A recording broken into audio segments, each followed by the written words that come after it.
Indigenous peoples have lived in harmony and thrived within forest ecosystems for thousands of years, until the invasion of peoples, plants, animals, and microorganisms from foreign lands.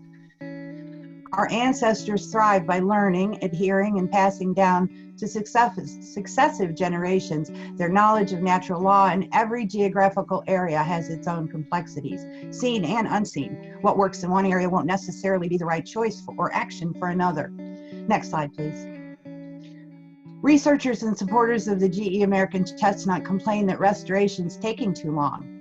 Indigenous peoples know that natural law has its own timetable and isn't measured in minutes or years, but driven by symbiotic relationships within an ecosystem and responds accordingly.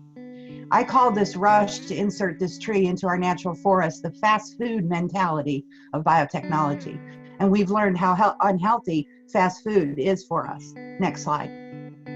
Science has barely scratched the surface of knowledge needed to safely force a non-native version of the American chestnut into forest ecosystems. Not enough time has been dedicated to studying a multitude of factors. We know that employing biotechnology to manage or eradicate disease is unpredictable at best. And we've heard how quickly a fungus can employ natural defenses and render any attempt to inoculate the tree from this threat ineffective at best. Isolation of pollen and threat contamination is probable, and when something goes wrong, containment and reversing damage is not possible and will violate Indigenous self-determination and sovereignty. Indigenous people for centuries have lied to and forced to accept decisions made without consent, and this has to stop. Next slide, please.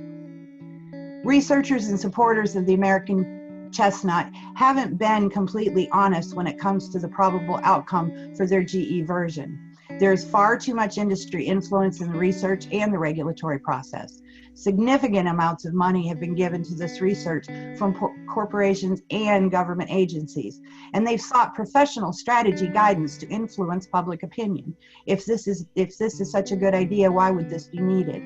All of this leads to little to no confidence that what we are being told can't be trusted. Next slide, please.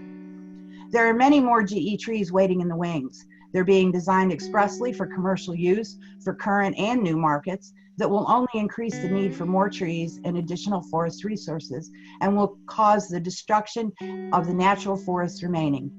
Industry is looking at forests as a cash crop, and for nostalgia, to soften public opinion. Actually, they're banking on it, and the Trojan horse is to usher in a new era of GE trees for corporate profit and control. Next slide, please. Our medicine people teach that our relationship with the plant nations is predicated on respect and communication, and rightly question whether that relationship will be compromised. Even the slightest changes to the genetic makeup of any organism creates a non-native, invasive, and unknown intruder. Next slide, please. All too often, we have thrown caution to the wind, and how many examples of our mistakes do we need?